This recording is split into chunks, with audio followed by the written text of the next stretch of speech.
Hey guys, in today's video, I'm going to show you how to make PowerPoints by AI. Let's begin.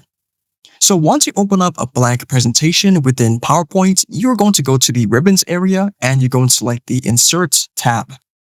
After selecting the Insert tab, go to Get Add-ins here in the middle where it says Add-ins. Go to the search bar, then type in Sheet Savvy. Hit Enter.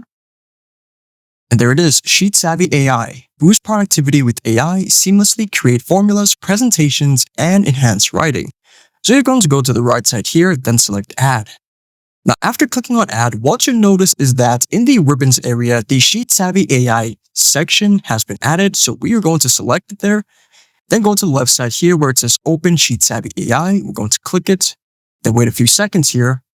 And it says, welcome, use AI to transform any text into visually appealing slides, saving you time and effort.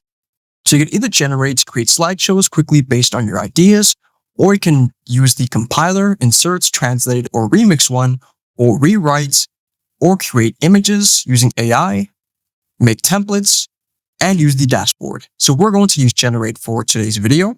After selecting generates, you're going to give it a prompt about what kind of project and presentation you're trying to create. So here under the description, I said, create a presentation about 2020 pandemic, include pictures of the earth.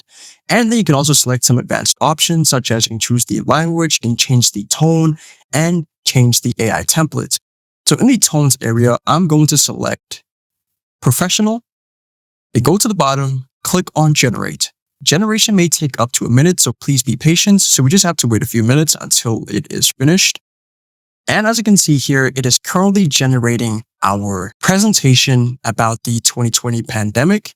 So if I select the first image here, it says the 2020 pandemic, a global challenge, and it has included some pictures as well, which is pretty cool. And there you go. I hope this video was helpful for you, and I'll see you in the next one.